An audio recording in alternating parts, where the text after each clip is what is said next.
the moment I opened my eyes, the supposed hero of the novel was already executing a flawless, theatrical collapse.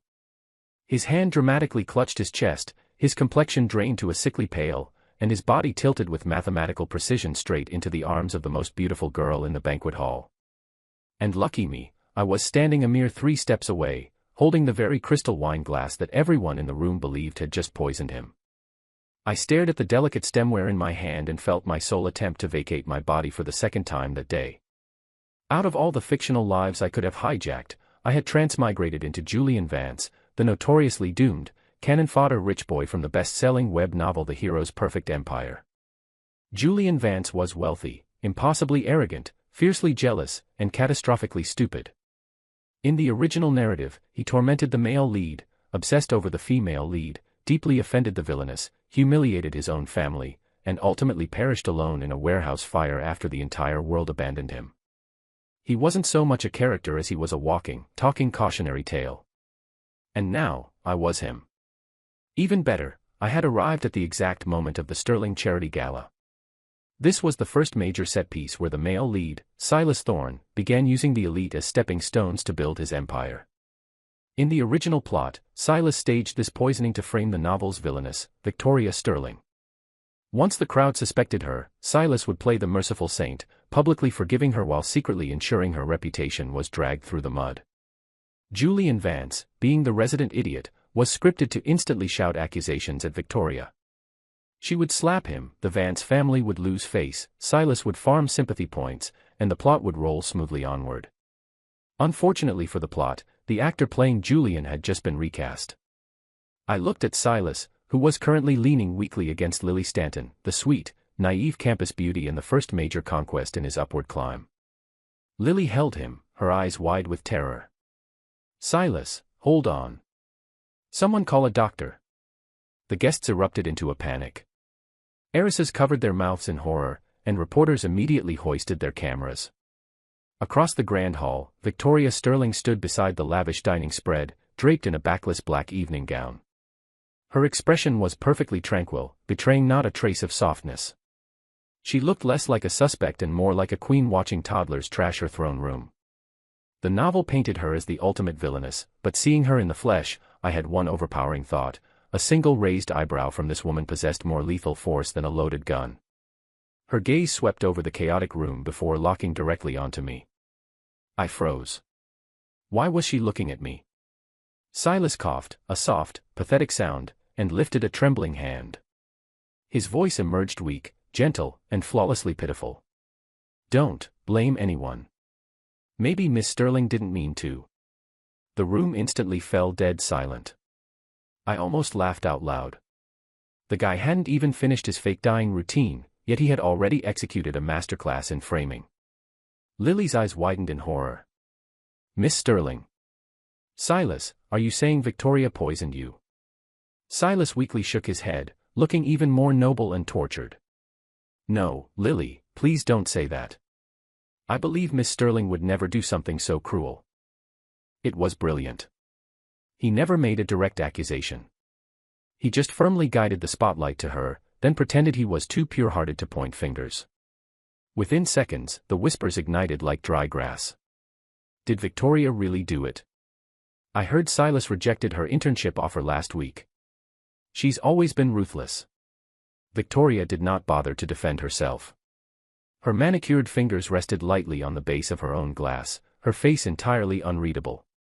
The pressure in my throat suddenly spiked, as if the original plot was physically trying to force Julian's scripted lines out of my mouth.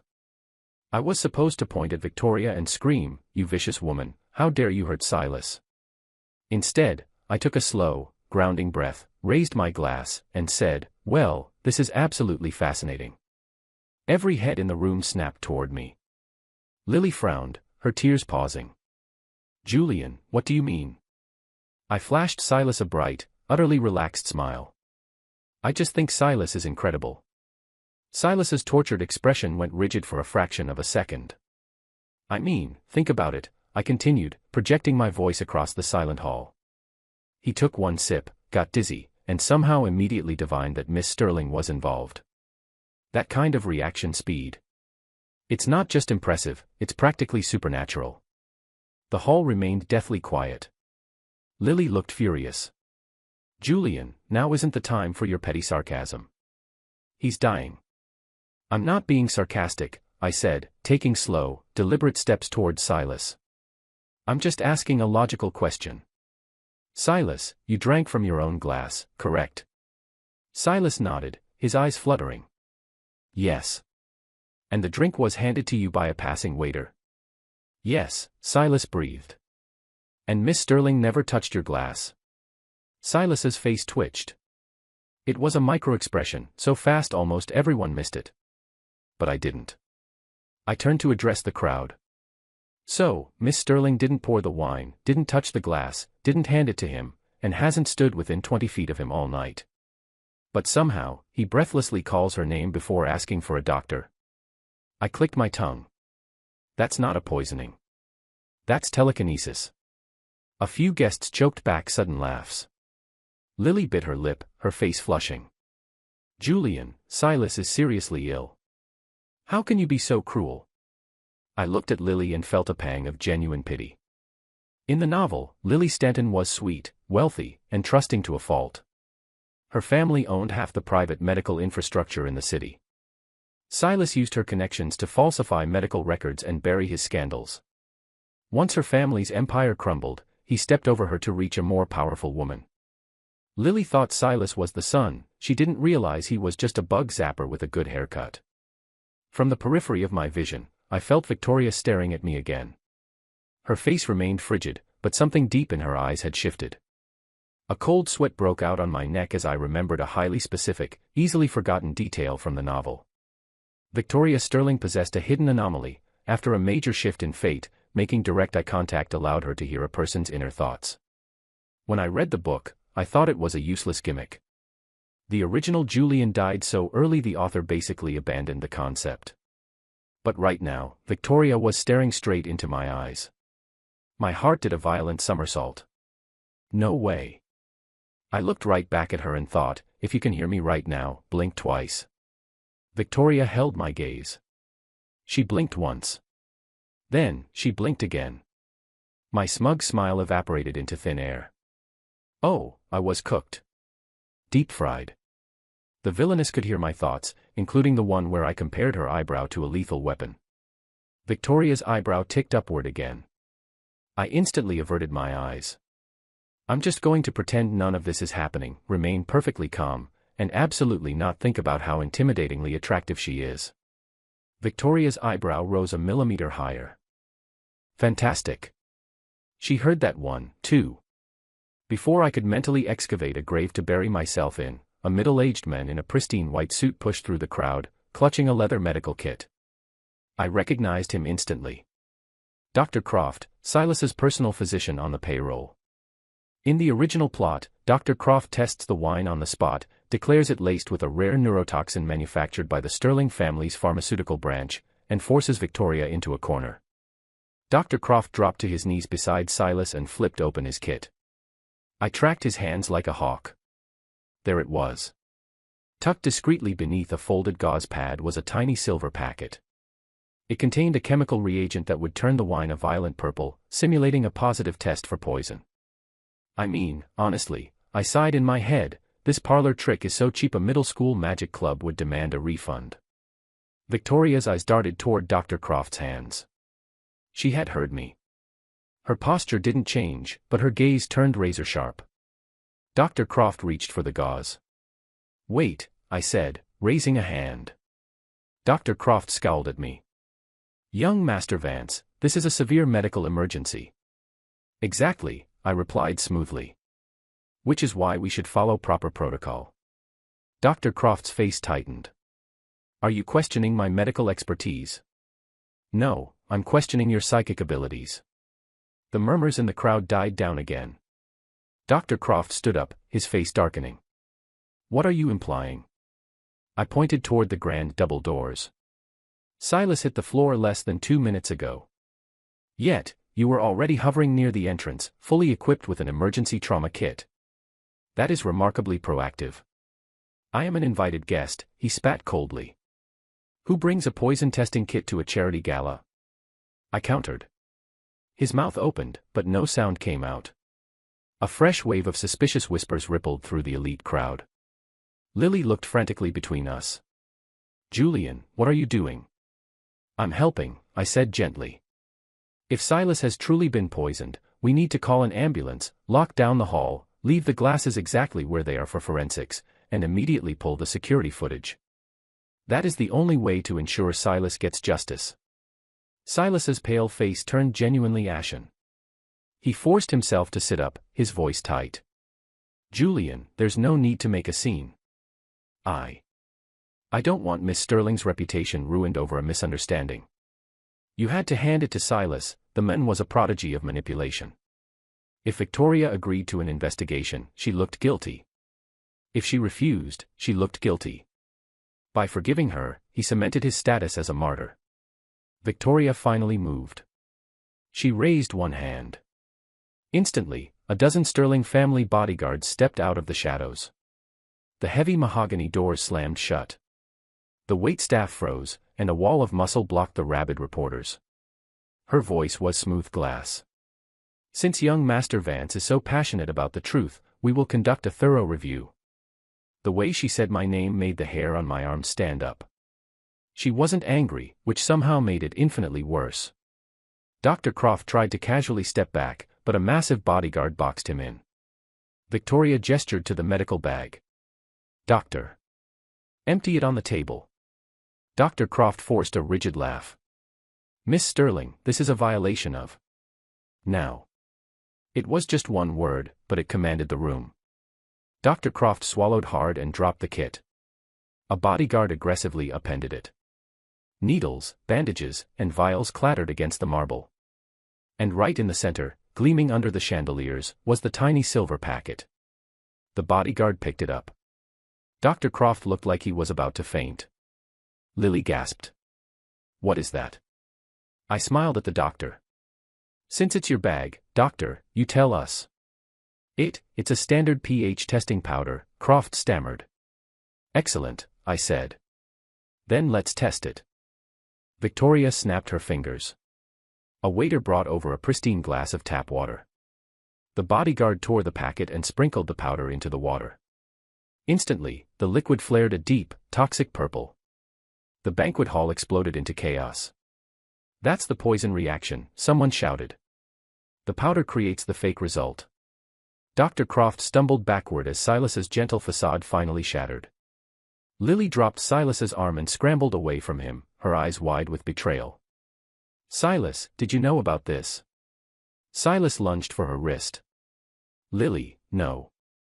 I swear I don't know anything. I'm a victim here, too." Ah, the classic double down. When caught red-handed, cry harder. I gave a single, loud clap. The room went silent again. "Silas, your immune system is miraculous. 2 minutes ago you were knocking on death's door, and now you're shouting with perfect diction. Medical science truly is amazing." A few guests outright laughed. Silas's jaw clenched so hard I thought his teeth might crack. Victoria walked toward him. The sharp clack of her heels against the marble commanded absolute silence. She stopped inches from him. "Mr. Thorne. You accused me." Silas shook his head frantically. "No, Miss Sterling. I never accused you. I specifically said it was a misunderstanding." Victoria offered a smile that contained 0 degrees of warmth.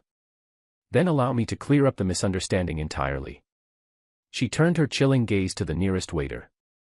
"Pull the surveillance footage for the wine station." The waiter flinched. He hesitated for barely a second, but everyone saw it. Victoria's eyes narrowed into slits. "Speak." The waiter bowed his head in terror. "Miss Sterling, the cameras near the beverage tables experienced a sudden short-circuit 10 minutes ago." There it was. The backup plan. In this novel, whenever a villain needed to frame someone, state-of-the-art security systems spontaneously turned into decorative wall art. Silas adopted his softest, most regretful tone. "Miss Sterling, perhaps we should leave it at this. No one was seriously injured. I'd hate for this beautiful evening to turn ugly." The old catch, 22.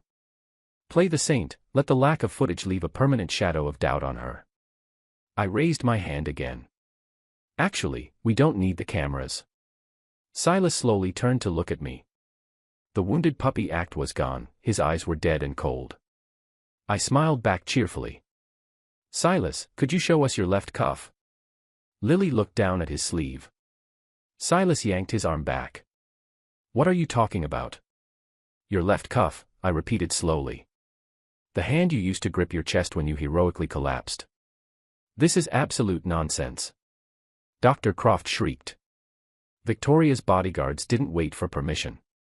Two of them stepped forward, seized Silas by the arms, and forcibly flipped his left wrist upward. Because Silas was currently role-playing a poisoned victim, he couldn't fight back without giving up the game. Stark against the crisp white fabric of his inner cuff was a faint, unmistakable smudge of deep purple powder. For 5 seconds, the silence was absolute. Then, the storm broke. He had the powder on him. He faked the whole thing. He was trying to destroy the Sterling family. Lily stumbled backward, tears spilling down her cheeks. Silas, tell me the truth. Silas's eyes instantly pooled with tears. Lily, someone planted this on me. You know my heart, I would never do this. I watched him with genuine professional admiration. The man could summon tears faster than a leaky faucet. If his corporate takeover plans failed, he had a guaranteed Oscar waiting for him. Victoria's voice sliced through the uproar. Mr. Thorne. Effective immediately, the Sterling Corporation will be filing a formal suit for defamation, fraud, and corporate sabotage. Silas's pupils contracted to pinpricks. Dr. Croft collapsed into a chair, his head in his hands. The waiter was shaking so violently he looked ready to confess to crimes he hadn't even committed. The reporters were practically vibrating with joy. A staged poisoning by the city's beloved underdog against its most powerful family. This was the story of the decade. I let out a long, silent exhale. The first major plot point was thoroughly dismantled. Victoria wasn't framed. Silas didn't get his sympathy points. Lily's trust was broken. Dr. Croft was ruined. Most importantly, I hadn't played the role of the screaming idiot. Not bad for my first 30 minutes in a death game universe. Then, Victoria slowly turned her head and looked directly into my eyes. My relief instantly evaporated. She knows I know. She paced toward me, her face an unreadable mask of aristocratic perfection. I tried desperately to empty my mind, but my internal monologue was already screaming. Don't think about the plot. Don't think about her uncle betraying her. Don't think about the Sterling Group going bankrupt. Don't think about Silas locking her in an asylum, or how she jumps from the 20th floor in Chapter 411. Victoria stopped dead in her tracks. For the first time all evening, the Ice Queen's composure shattered. Her fingers curled into tight fists. I stared at her. She stared at me. The room around us was deafening, but the space between us was a vacuum. She heard it. She heard every single word. Victoria took one step closer, her voice dropping to a terrifyingly soft whisper. Young Master Vance. A word in private, if you please. Could I legally refuse? Yes. Would I survive the night if I did? Highly doubtful. I nodded, forcing a polite smile. Lead the way. I followed her through the parting crowd, past the frantic reporters, and past Silas, who was still desperately trying to gaslight Lily. As I walked by, Silas looked up. The soft, gentle veneer vanished. The look he gave me was pure, undiluted malice. There he was. The real male lead. Victoria guided me into a secluded VIP lounge and shut the heavy oak door. The lock clicked with an ominous finality. She turned around, bathed in the warm amber light of a table lamp. She was breathtakingly beautiful, but right now, she looked like an executioner. We stood in silence. Then, she spoke. Julian Vance. I swallowed dryly. Yes. Her tone was perfectly level, yet laced with poison. Why did you call this reality a novel? She took a slow, predatory step forward. And why do you believe I am going to die in Chapter 411? It was the ultimate nightmare question. I could try to lie. I could claim she was hallucinating. I could say it was a metaphor. But she was staring right into my eyes, reading the frantic truth broadcasting across my brain. Her eyes narrowed slightly. "Yes, I heard that too," her expression said. I let out a heavy sigh and ran a hand through my hair. "Miss Sterling, before I say another word, can you promise not to have your guards physically throw me out a window?" "No," she replied instantly. "I appreciate your honesty." I gestured to the plush leather sofa. "We should sit. This is going to take a minute." Victoria sat, crossing one leg over the other with effortless grace. She didn't look like a woman who had just dodged a major scandal, she looked like a judge waiting for a confession. "Speak." That single syllable carried more weight than a collapsing building. I leaned forward, resting my elbows on my knees. "This is going to sound certifiably insane. But since you literally just read a spoiler about your own death directly from my brainwaves, I think we're past normal. This world, it mirrors a book I read before I woke up in this body. In that book, Silas Thorne is the protagonist. The universe bends to his will. Every powerful woman eventually falls in love with him, and every enemy who stands in his way is utterly annihilated." Victoria's fingers rested lightly on the armrest. "And I am one of these enemies. You're the primary antagonist." Her expression didn't shift, but the temperature in the room seemed to drop. I quickly added, "But the narrative is biased. It paints you as evil simply because you refuse to hand over your empire to him. It frames him as a righteous underdog, even as he systematically ruins innocent lives." For a fleeting second, the hostility in her gaze softened. "Continue." "Tonight was supposed to be his opening move. He frames you, then publicly forgives you. You look vindictive, he looks like a saint. Next month, when the Sterling Pharmaceutical branch tries to list overseas, the doubts planted tonight would have caused your investors to panic." Victoria's eyes widened slightly.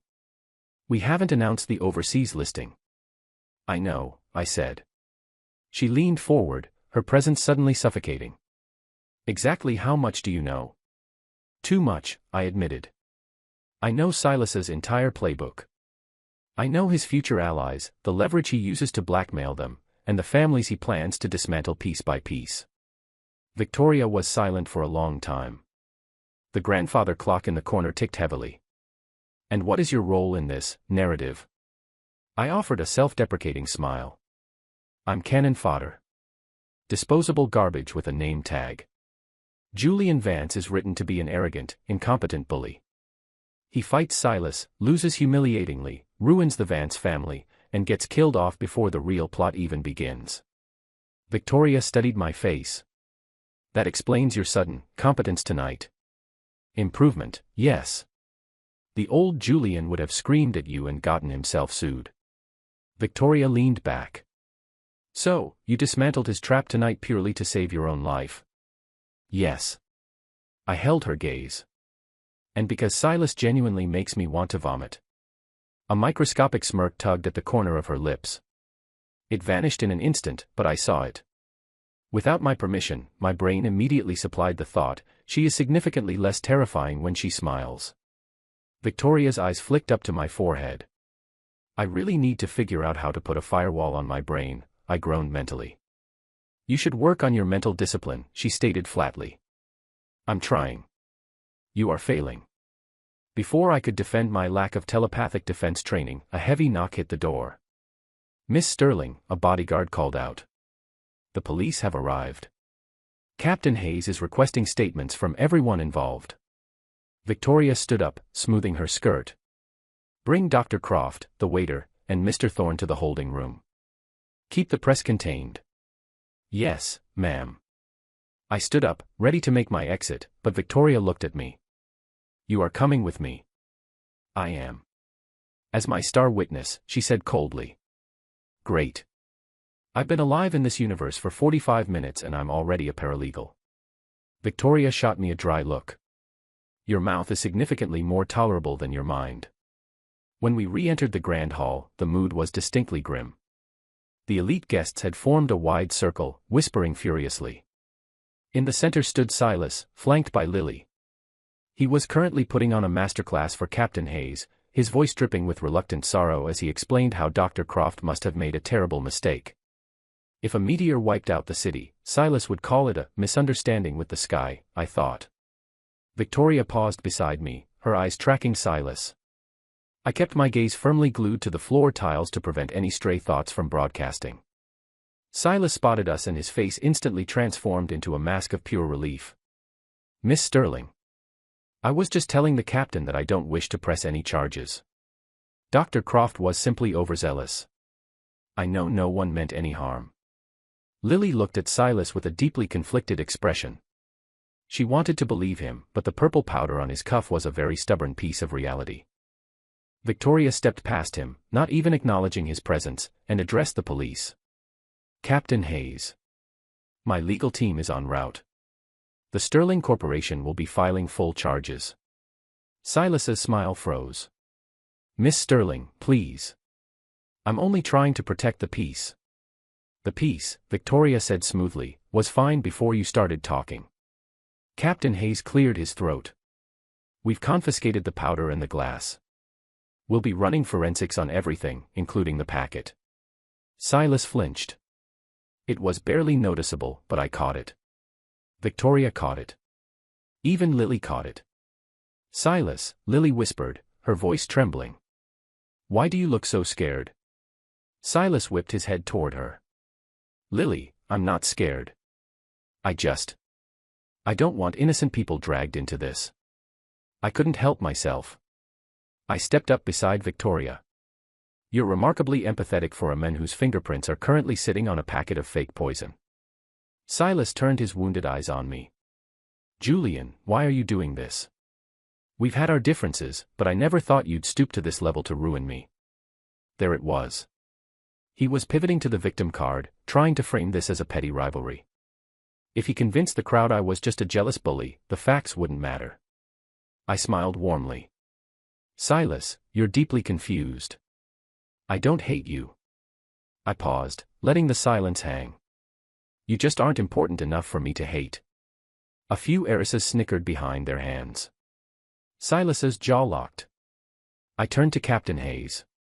"Officer, I highly recommend checking Dr. Croft's offshore bank accounts and running a trace on the waiter who claimed the cameras conveniently died." The waiter let out a pathetic squeak. Dr. Croft bellowed, "This is character assassination." "Then you should be thrilled to let the police prove me wrong," I shot back. He shut his mouth instantly. Silas's hands balled into fists. The soft, gentle protagonist mask cracked, revealing the raw, ugly rage boiling underneath. He was staring at me like he wanted to rip my throat out. I had derailed his perfect script, and he didn't know how to handle it. Suddenly, Lily stepped forward. Her eyes were red, but her voice was surprisingly steady. "Captain Hayes. I want to give a statement." Silas panicked. "Lily." She looked at him, tears welling up again. "Before you collapsed, you told me not to drink the wine. You said it tasted strange." The entire room sucked in a collective breath. Lily's voice shook. "I thought you were just being protective. But, if you knew it tasted strange, why did you keep drinking? And why did you immediately point everyone at Victoria?" Silas opened his mouth, but for the first time all night, no words came out. The hero was cornered by his own pawn. He dropped his head. When he looked up, a single, perfect tear rolled down his cheek. "Lily." I was terrified. I felt dizzy, and I panicked. I made a mistake. It was a brilliant pivot. Admit to a tiny flaw, panic, to cover up the massive crime of conspiracy. Some of the guests' faces immediately softened. "He was just scared," they murmured. I groaned internally. This is why he's the male lead. The universe literally bends to forgive him. Victoria spoke up, her voice cutting through the murmurs like a scythe. "Since Mr. Thorne admits to his panic, we will let the forensic evidence do the talking. Until then, the Sterling family is not accepting apologies." Captain Hayes ordered his men to escort Dr. Croft and the waiter out. The gala was effectively over. Guests began filtering out toward the valet. Lily stood alone, looking utterly broken. Silas tried to reach for her hand, but she flinched and took a step back. Silas's face went completely blank. The first crack in his harem had just formed. As Victoria and I turned to leave, Silas called out, "Julian." I stopped. Silas walked up to us, his face calm, his voice dropped to a lethal whisper. "I don't know what game you think you're playing. But you should be very careful. People who stand too close to Miss Sterling have a habit of getting hurt." I looked at him, letting a slow grin spread across my face. "Thanks for the advice, Silas. But I'm much more worried about the people who stand too close to you." His eyes flashed with pure venom. Victoria looked down her nose at him. "Mr. Thorne, if you ever threaten my witness again, I will personally ensure your university scholarships, your corporate sponsors, and your pathetic little charity funds are audited by tomorrow morning." Silas froze. She had hit his weak point. His entire public persona relied on clean charity money. Good call, I thought. He's embezzling half of those funds to pay off his thugs. Victoria didn't miss a beat. She turned to her assistant, Clara, who was waiting by the doors. "Clara, initiate a full financial review of every Sterling-backed scholarship connected to Silas Thorne." "Right away, miss," Clara said, tapping on her tablet. Silas looked frantic. "Miss Sterling, isn't that an overreaction?" Victoria gave him a chilling smile. "You should be thrilled, Mr. Thorne. Innocent men love audits." I had to bite the inside of my cheek to keep from laughing. She was using my lines now. The villainess was learning sarcasm. We walked out into the cool night air. The driveway was packed with luxury cars and flashing camera bulbs. Victoria's personal driver opened the door to a sleek black Maybach. I gave her a polite nod, ready to find my own ride, but she stopped. "Get in," she ordered. "Me?" I looked around. "Is there another Julian Vance here? Your family's car left 20 minutes ago." "What? Why?" "Your cousin told your driver you were staying behind to beg Silas for forgiveness." My face darkened. Tristan Vance. In the novel, Tristan was the smiling, backstabbing cousin who constantly sold Julian out to Silas to secure his own position. Victoria climbed into the back seat. "You can stand here and let the paparazzi eat you alive, or you can get in the car and tell me the rest of the plot." I got in. A man has to know when fate has him in a chokehold. The car smelled of expensive leather and Victoria's faint, icy perfume. Clara sat in the front passenger seat. As the car pulled away, my phone violently buzzed. It was a text from Tristan. "What the hell did you do? Uncle Edward is losing his mind. Come home right now and publicly apologize to Silas before you ruin us." I laughed bitterly. Victoria glanced over. "Problems. My family wants me to apologize to the guy who just tried to fake his own death. Will you?" "I'd rather drink the fake poison." My phone buzzed again. This time, it was my father, Edward Vance. "You have humiliated the Vance name. Return home immediately." I leaned back against the headrest. In the book, Julian's family wasn't evil, just incredibly status-obsessed and quick to throw him under the bus. Victoria looked out the window. Family can be far more dangerous than enemies. I looked at her profile. She sounded like she knew exactly what she was talking about. I remembered the novel's middle chapters. Her uncle, Arthur Sterling, would eventually sell her out to Silas, leaking corporate secrets that brought her empire to its knees. Victoria's hands tightened in her lap. "Oops. Sorry," I thought. "Stop apologizing for thinking," she said sharply. "Tell me the next plot point." I shifted in my seat. "Tomorrow morning. Silas is going to play the humble victim on campus.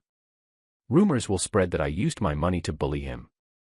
Then, he's going to, heroically, save a girl named Daphne Mercer from an attempted assault near the East Library."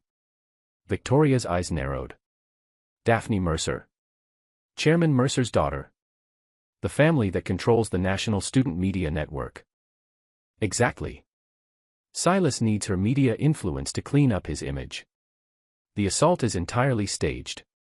He hired 2 thugs to harass her so he can swoop in and play Captain America." Victoria tapped her finger against the armrest. "And the assault is supposed to happen tomorrow?" "Yes." Victoria smiled. It was a predatory, terrifying thing. Then we will go to the campus tomorrow and save her first. Before I could agree, my phone vibrated with a text from an unknown number. Young Master Vance. You ruined a scene that didn't concern you. Stay far away from Silas Thorne, or the warehouse fire will happen much earlier than scheduled. My blood turned to ice. The warehouse fire. The exact event that was supposed to kill Julian. Victoria snatched the phone out of my hand. She read the message, and for the first time, her aura flared with genuine, lethal rage. Driver, she commanded. Change routes. Clara looked back. Miss. We aren't going to the Vance estate. Victoria looked at me, her eyes burning. We're going to find out who thinks they can threaten my witness. No, wait, I said quickly. We have to prioritize Daphne. As I spoke, another unknown text pinged on my screen. You saved yourself tonight. Cute. Let's see if you can save Daphne Mercer at the East Library tonight. My heart hammered against my ribs. Silas was accelerating the timeline. Because his gala plot failed, he needed Daphne's media empire tonight to spin the narrative in his favor. Victoria handed the phone to Clara. Trace the ping. Driver, East Library, University Campus. Now. Clara's fingers flew across her tablet. Tracing now, Mississippi. You can do that from a moving car? I asked, bewildered. Clara adjusted her glasses. The Sterling family does not pay me to look out the window, Mr. Vance. Fair enough. The Maybach tore through the city streets and slipped through the university side gates. The campus was bathed in the eerie glow of street lamps. We parked a block away from the East Library and moved on foot. A sharp, terrified scream shattered the quiet night. Let go of me. We bolted toward the garden path behind the library. Even in stilettos, Victoria ran with terrifying speed. We ducked behind a thick hedge. 30 feet away, Daphne Mercer was backed against a stone wall, clutching her purse.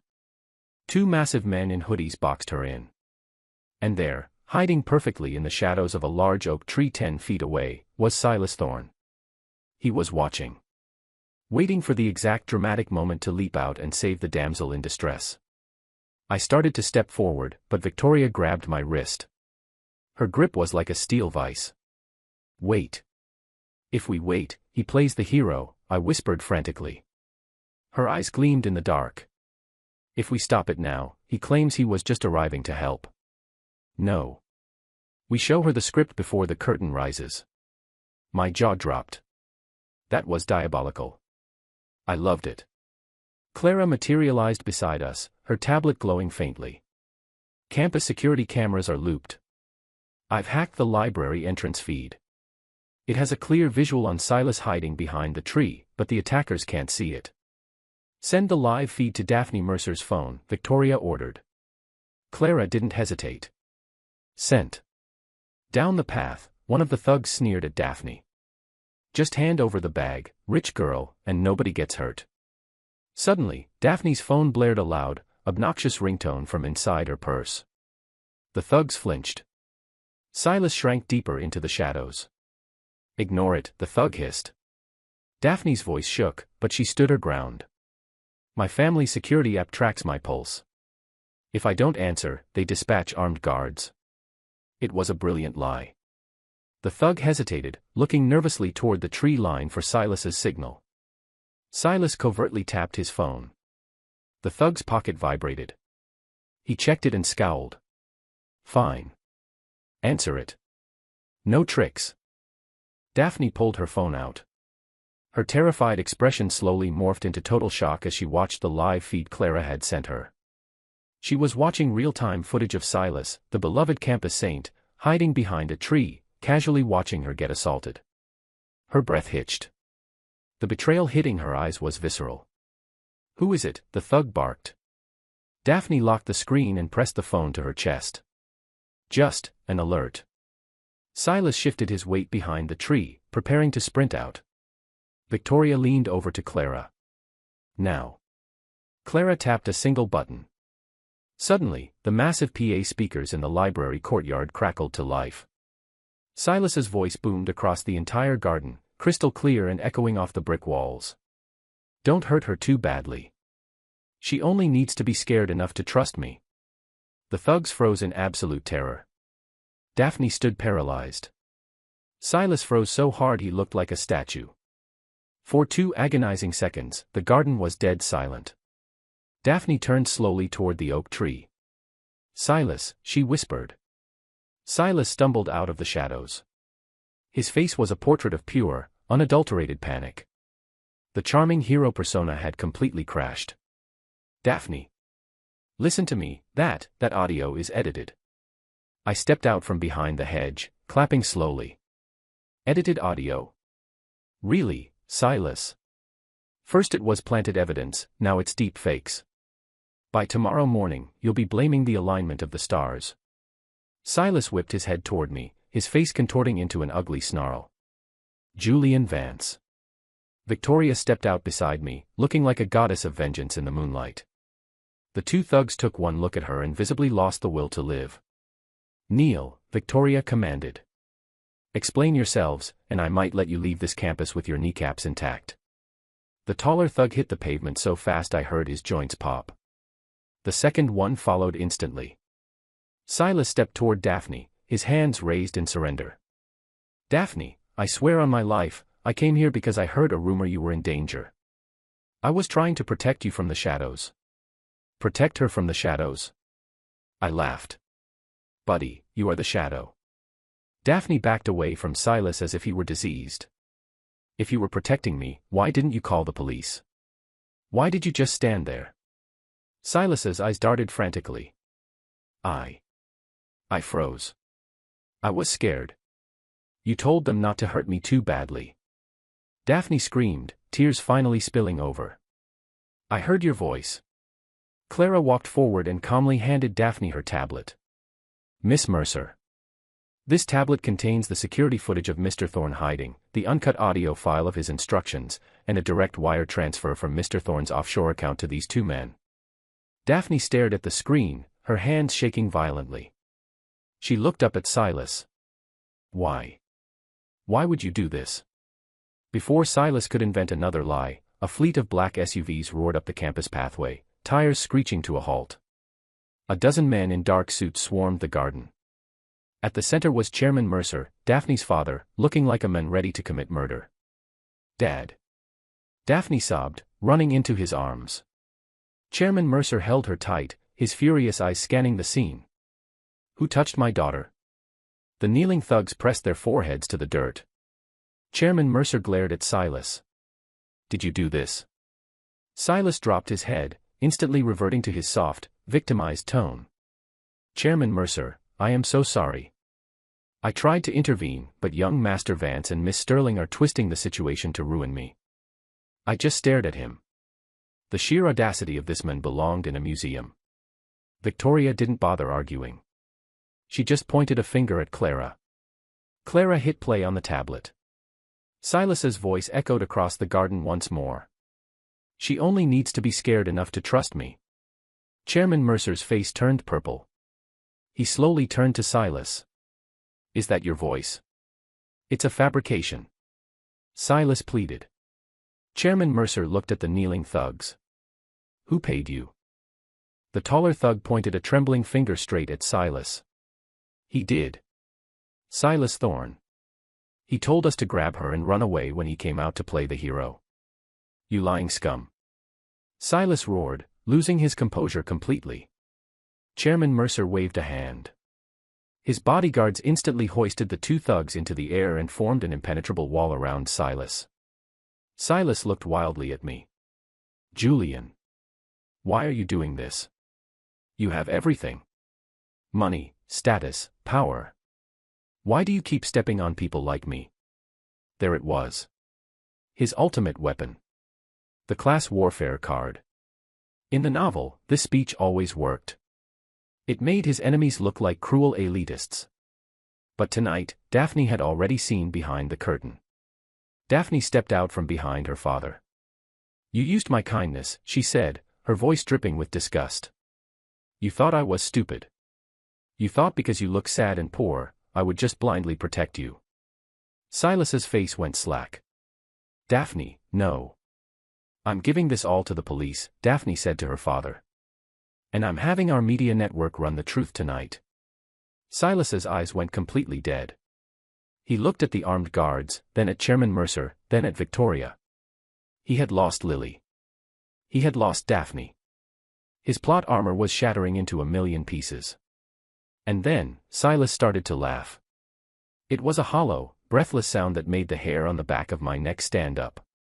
He looked up, and the gentle student was gone. The monster underneath had finally come out to play. You people really are all the same, Silas spat, his voice laced with pure venom. Born on third base, acting like you hit a triple. You call it strategy when your families destroy lives for profit. But when I create my own opportunities, suddenly I'm a criminal. Chairman Mercer narrowed his eyes. Watch your mouth, boy. Silas smirked. I've watched my mouth my whole life. I've smiled and bowed and eaten your scraps. He pulled his phone from his pocket. But I'm done playing the victim. My phone buzzed. Then Victoria's buzzed. Then Chairman Mercer's. I looked down. A massive news alert had just been pushed to every phone in the city via a rival media network. Breaking, billionaire heir Julian Vance caught staging campus assault to frame scholarship student Silas Thorne. Attached was a heavily doctored video. It showed me stepping out of the bushes, with audio cleanly spliced to make it sound like I was ordering the thugs to blame Silas. I stared at the screen in horror. Silas hadn't just prepared a backup plan, he had prepared a nuclear option. If he couldn't win Daphne, he was going to burn me at the stake. Public opinion moves much faster than the truth, Julian, Silas whispered, taking a slow step backward toward the tree line. You think a fake video will save you? Victoria demanded, stepping forward. Silas dropped a small metal cylinder onto the grass. No, Miss Sterling. But it will delay you. Thick, blinding white smoke violently erupted from the canister, blanketing the garden in seconds. The bodyguards coughed and lunged forward, but by the time the smoke cleared, Silas Thorne had vanished into the night. Track his phone. Chairman Mercer roared. Clara was already typing furiously. He spoofed his signal. It's bouncing off 3 different cell towers. I grabbed Victoria's arm. Forget Silas. Where is Lily Stanton? Victoria's eyes widened as she read my mind. I remembered the novel's sequence. If Silas failed his campus plot, his immediate contingency plan involved Emma, or, in this reality, Lily Stanton. He needed the Stanton family's private hospital network to survive. Clara, locate Lily Stanton, Victoria snapped. She's at Lane Private Hospital, Clara reported instantly. Her father, Harrison Stanton, just collapsed from a massive cardiac event. My stomach dropped to my shoes. That wasn't supposed to happen for another year. Silas accelerated it, Victoria said coldly. He poisoned him to create a crisis. Daphne gasped. Why would he do that? Because, I said, running toward the Maybach, when the hospital surgeons fail, Silas is going to miraculously show up with a genius rogue doctor who saves Harrison's life. Lily will be so grateful she'll owe Silas everything. We piled into the cars. Chairman Mercer's convoy flanked us as we tore through the city at breakneck speed. My phone was exploding with hate mail. The doctored video was going viral, painting me as a psychotic rich kid tormenting a poor, innocent student. Another anonymous text popped up on my screen. Choose carefully, Julian. Save Harrison Stanton, or hold a press conference to clear your name. You can't do both. Silas was testing me. If I went to the media to save myself, Harrison died, Lily hated me, and Silas won. He's using public opinion to pin you down, Victoria said, reading the text over my shoulder. Let him, I growled. Let's go ruin his miracle. The hospital was a fortress of glass and steel. As we sprinted through the sliding doors of the emergency wing, a wall of armed hospital security blocked our path. The head guard stepped forward. Miss Sterling. Emergency wing is locked down under orders of the acting medical director. I glanced at the guard's name tag. Kevin Thorne. I let out a harsh laugh. Let me guess. Silas Thorne is your cousin. Kevin's jaw tightened. I'm following orders, sir. Whose orders? Victoria demanded. Dr. Alden Cross, Kevin replied. I knew that name. Dr. Alden Cross was the disgraced, black market surgeon Silas kept in his back pocket. Kevin, I said, leaning in close. Your cousin is currently wanted for staging a kidnapping. You are currently blocking the daughter of the hospital's biggest investor from checking on a dying man. Are you absolutely certain you want to go to prison for Silas Thorne? Kevin wavered, glancing nervously at the squad of Mercer bodyguards behind us. Let them through, a fragile voice called out. The security line parted. Lily Stanton stood in the hallway, her face pale, her eyes red from weeping. And standing right beside her, holding her hand with an expression of deep, tragic sorrow, was Silas Thorne. Silas looked at me and let out a heavy, disappointed sigh. Julian. I know you hate me, but this is a hospital. Harrison is fighting for his life. Have some respect. I have plenty of respect, I shot back. That's why I brought an oversight committee to make sure you aren't murdering him. Lily flinched. Julian, stop it. Silas brought Dr. Cross. He's a specialist. He's the only one who can save my dad. Lily, Victoria said softly, stepping forward. How did Silas know your father was going to collapse tonight? And how did he happen to have a world-class specialist waiting in the wings?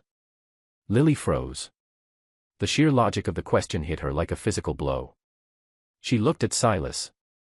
Silas's eyes hardened, though his voice stayed soft.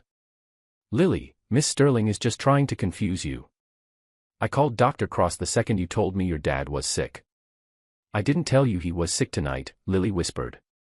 I only texted you that he fell. The silence in the hallway was deafening. Silas's jaw ticked. Before he could pivot, the elevator behind us dinged. Out strode my older sister, Beatrice Vance, and my older brother, Sebastian Vance. Beatrice looked like she was dressed for a Vogue cover shoot and a murder trial simultaneously. Sebastian was smiling, which was terrifying, because Sebastian only smiled when he was about to ruin someone's life. They were flanked by a team of elite medical consultants and corporate lawyers. Miss Stanton, Beatrice said crisply, handing Lily a thick legal binder. Your father signed a standing medical oversight agreement with the Vance Corporation last year. We are legally authorized to review all emergency procedures. Silas stepped in front of Lily. This is a critical surgery. You can't just barge in here and delay it. He will die. Reviewing data doesn't delay a surgery, Sebastian countered cheerfully. Unless, of course, the doctor is doing something highly illegal. Lily's hands shook as she took the pen from Beatrice. She looked at Silas, her eyes filled with newfound dread, and signed the paper. Sebastian's medical team instantly pushed past the security guards and plugged their laptops into the nurse's station. Silas looked at me, his eyes burning with a hatred so pure it practically radiated heat. You're dead, he mouthed silently. Sir, one of Sebastian's consultants shouted. I've pulled the surgical logs. Dr. Cross is preparing to administer an unregistered, imported cardiac stabilizer. It's not in the hospital's approved pharmacy database. Lily gasped, covering her mouth. The heavy doors to the operating theater slammed open. A tall man in blood-spattered scrubs stormed out, ripping off his surgical mask. Dr. Alden Cross glared at the crowd. Who authorized this interruption? The patient's blood pressure is crashing. We did, Victoria said icily. Explain the unregistered drug, doctor. Dr. Cross sneered. It's an experimental compound. It's his only chance. If I don't inject him right now, he dies in 3 minutes. He was cornering us. If we stopped him, Harrison died, and Silas won the narrative. If we let him, Harrison lived, but the drug's side effects would turn him into Silas's puppet, a plot point I distinctly remembered from the novel. I racked my brain. There had to be an alternative. Wait, I shouted, turning to Clara. Search the hospital's deep freeze archives. Look for an obsolete compound developed by Professor Miriam Russo. Clara typed furiously. Found it. It's in Cryo Unit B. It was shelved 2 years ago due to budget cuts, but the chemical structure is perfectly stable. Sebastian's lead consultant looked at his screen. He's right. Professor Russo's compound is a direct, non-toxic alternative to what Dr. Cross is holding. It's far safer. Dr. Cross's face went completely white. That drug is outdated. It's safe, I snarled, pointing a finger at Cross. And you know it. Lily turned to Silas, her face twisting in absolute fury. You knew there was a safer drug. You were going to let him inject my father with a black market chemical. Silas panicked. He grabbed Lily's arm violently.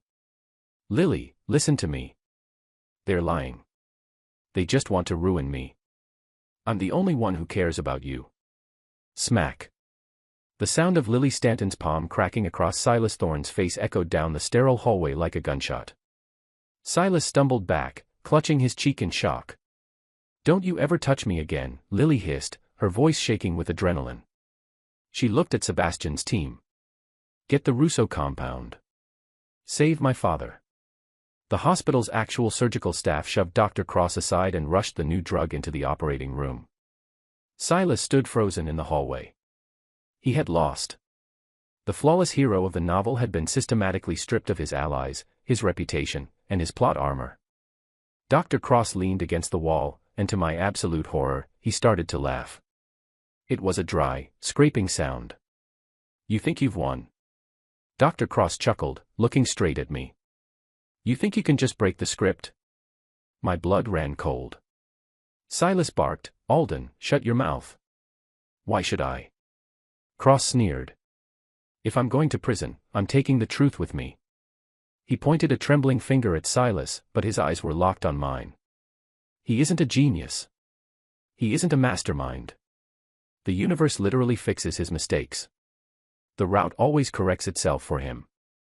The word route. The word script. Victoria stepped closer to me, her shoulder brushing mine. I could feel her trembling. She had heard my thoughts. She knew exactly what Dr. Cross meant. Dr. Cross grinned like a madman. You don't even know what he is, do you, Vance? Before I could speak, a massive, unnatural pressure dropped over the hallway. The lights flickered wildly. The sound of the heart monitors, the chatter of the nurses, the hum of the air conditioning, it all faded into a deafening, static silence. And then, inside my head, a cold, mechanical, genderless voice rang out. Critical error. Unauthorized route deviation detected. Hero protection protocol activated. Initiating world state reset, I stared in sheer horror as the edges of the hospital hallway began to pixelate and dissolve into blinding white light. Victoria grabbed my hand, her eyes wide with a terror I had never seen in the villainess before. She had heard the voice, too. Julian, she whispered as the white light rushed toward us. What did you do? The white light didn't bring monsters, and it didn't tear the universe apart. Instead, the world simply paused. It was like watching a high-definition video suddenly buffer. The frantic nurses, the shouting security guards, my furious siblings, they all froze mid-motion. The glaring fluorescent lights of the hospital hallway muted into a soft, sterile gray. And then, that mechanical, genderless voice echoed through the frozen air. Unauthorized route deviation detected. Hero protection protocol activated. Reverting timeline to last stable narrative checkpoint. Victoria's fingers tightened around my wrist. She didn't scream, and she didn't panic. She was Victoria Sterling. Even in the face of a literal glitch in the cosmos, her posture remained perfectly straight, her eyes sharp and calculating. Julian, she said, her voice eerily loud in the frozen silence. What is that? It's his plot armor, I breathed, staring at Silas. The literal plot armor. He ruined his own story, so the universe is trying to hit the undo button to save him. Across the grayed-out hallway, Silas was the only other person moving. He slowly rolled his shoulders, the panic melting from his face, replaced by a suffocating, arrogant calm. He looked at us and let out a soft, pitying laugh. I told you, Silas said, stepping casually over a frozen security guard. You can't win. You can outsmart me, you can expose me, but it doesn't matter. I am the center of this world. The board will always reset in my favor. He was right. The white light was getting brighter, pulling backward, threatening to erase everything we had fought for tonight. I racked my brain, tearing through my knowledge of the novel, searching for a loophole. Hero protection protocol. Wait. I looked at Victoria. My thoughts raced at 1,000,000 miles an hour, and I deliberately shoved the realization to the absolute front of my mind so she could hear it perfectly. To trigger a hero protection protocol, the system has to recognize him as the hero. In this genre, protagonist status isn't just a title, it's fueled by public perception. It's fueled by his reputation. If everyone hates him, he's no longer the hero. He's the villain. Victoria's eyes widened slightly, then narrowed into absolute, lethal focus. She understood instantly. We didn't need to fight the timeline, we needed to bankrupt his status before the reset could finish downloading. Clara. Victoria commanded, her voice slicing through the static. Clara was frozen mid-stride, holding her tablet. But Victoria didn't need her to move. She just needed the device. Victoria snatched the tablet from her frozen assistant's hands and tossed it to me. The wireless networks are suspended, Silas mocked gently. Time is stopped, Julian. Time is buffering, you absolute hack, I shot back, my fingers flying across Clara's screen. And localized hospital intranet is hardwired. I bypassed the frozen Wi-Fi, violently slamming a connection into the hospital's emergency broadcast server. I pulled up the massive file containing the uncut audio of Silas paying the thugs, the offshore bank transfers, and the video of him staging Daphne's assault. I looked over at Daphne, who was frozen next to her father. I grabbed her immobilized hand, pressed her thumb against the biometric scanner of her own phone, and authorized the Mercer Media Network override. You're wasting your time, Silas sneered, though a faint hint of uncertainty finally cracked his voice. The white light was almost blinding now. The reset was seconds away. Victoria, I said, holding my finger over the master publish button. Care to do the honors? Victoria stepped forward. She didn't look at the tablet, she looked dead into Silas's eyes. Checkmate, she whispered, and slammed her hand down on the screen. The data packet fired. Through the hardwired connection, the files hit the Mercer Media mainframes. In a fraction of a second, automated push notifications were blasted to 80 million smartphones, news desks, and university servers across the country. The white light abruptly stuttered. The mechanical voice crackled, suddenly sounding less like a god and more like a crashing hard drive.